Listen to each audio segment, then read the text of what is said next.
Hello बच्चों, स्वागत है आज की क्लास में। तो क्या हाल है आप लोगों का?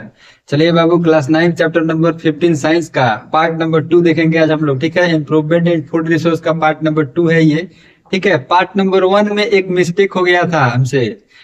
रबी क्रॉप के जगह पे हम रिबी क्रॉप लिख दिए थे, RIBI हो गया था।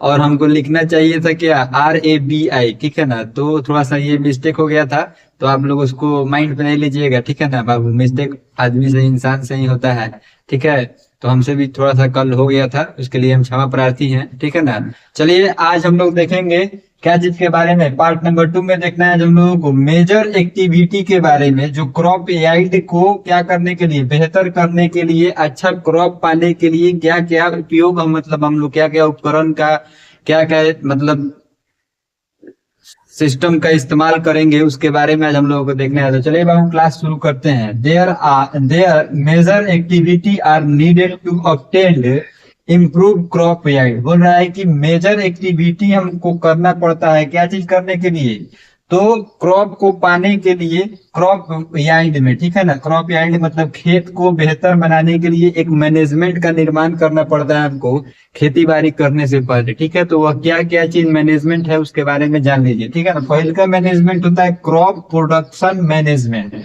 पहले का मैनेजमेंट क्या होता है, क्रॉप प्रोडक्शन, यानी कि क्रॉप को उगाने का जो मैनेजमेंट है उसको हम लोगों को क्या करना चाहिए, बनाना चाहिए सबसे पहले। ठीक है, दूसरा नंबर देखिए यहाँ पे पॉइंट क्या लिखा हुआ है, क्रॉप वैरायटी इंप्रूवमेंट।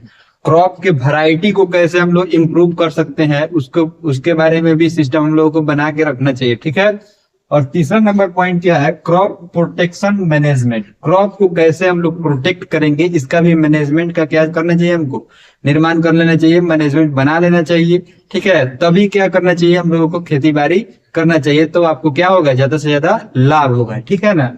चलिए अब हम लोग देखते हैं नेक्स्ट टॉपिक हम लोग का है इस चैप्टर में, nutrition management, sorry nutrients management. क्या लिखा हुआ है, न्यूट्रिएंट्स यानी कि पोषण।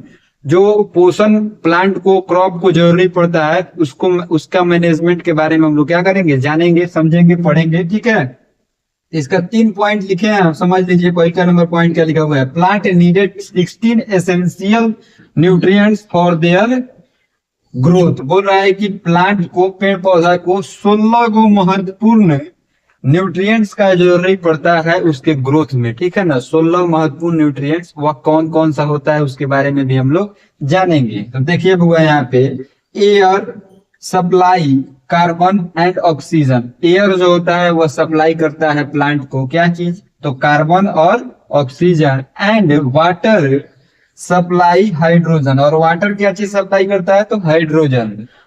ठीक है, ये 3 वो न्यूट्रिएंट्स मिल गया प्लांट को। कहाँ कहाँ से मिलता है ये भी जान गए आप लोग। एयर से मिल गया कार्बन, ऑक्सीजन, और वाटर से मिल गया क्या चीज होगा, तो हाइड्रोजन। ठीक है ना। Other 13 nutrients are supplied by the soil. और जो बचा हुआ 13 को न्यूट्रिएंट्स रहता है वह कहाँ से मिलता है, तो सॉइल से मिलता है। ठीक है, ये चीज आप लोग जान के होगा, न्यूट्रिएंट्स कहाँ कहाँ से मिलता है। 16 को महत्वपूर्ण न्यूट्रिएंट्स जरूरी होता है प्लांट को ग्रोथ के लिए, कहाँ कहाँ से मिलता है ये भी जान गए आप लोग। ठीक है ना। चलिए अब इसका तीसरा नंबर पॉइंट जो लिखा हुआ है, ये क्या लिखा हुआ है, माइक्रो न्यूट्रिएंट्स। माइक्रो न्यूट्रिएंट्स भी बुआ प्लांट को जरूरी है। कुछ माइक्रो न्यूट्रिएंट्स होता है जो देखिए बुआ, some nutrients are used by plant in small quantity. बोल रहा है कुछ जो न्यूट्रिएंट्स होता है प्लांट को वह कम मात्रा में, यानी कि स्मॉल क्वांटिटी में जरूरी रहता है, आर कॉल्ड माइक्रो न्यूट्रिएंट्स। उसी को क्या बुलाया जाता है बुआ, माइक्रो न्यूट्रिएंट्स बुलाया जाता है। एग्जाम्पल क्या लिखा हुआ है बुआ, तो आयरन लिखा हुआ है, मैग्नीज लिखा हुआ है, जिंक लिखा हुआ है। ये सब चीज जो होता है वो प्लांट को कम कम मात्रा में उपयोग पड़ता है। आप लोग गांव में सुने होइएगा, जो खेती करता है लोग, एग्रीकल्चर जो करते हैं, उनके मुंह से कि हम लोग खेत में क्या डाले हैं, जिंक डाले हैं, मैग्नीज डाले हैं, कॉपर का इस्तेमाल किए हैं। ठीक है, नाइट्रोजन डाले हैं। ठीक है ना। तो चलिए बाबू, ये सब चीज आप लोग जान गए। ठीक है ना, इसका एक और पॉइंट है जो हम लोग नेक्स्ट पार्ट में चर्चा करेंगे। ठीक है, न्यूट्रिएंट्स मैनेजमेंट का एक और पॉइंट है, उसके बारे में चर्चा करके और नेक्स्ट टॉपिक में हम लोग जाएंगे। ठीक है ना। तो चलिए बाबू, क्लास कैसा लगा इसको जरूर कमेंट बताइएगा। अगर फेसबुक पर देख रहे हैं तो पेज को जरूर फॉलो कर लीजिएगा, यूट्यूब पर देख रहे हैं चैनल सब्सक्राइब कर दीजिएगा एक बार। ठीक है ना, और वीडियो को शेयर कर दीजिएगा अपने दोस्तों के पास। मिलते हैं अगले क्लास में, तब तक के लिए आप अपना बहुत ख्याल रखिए। Bye bye.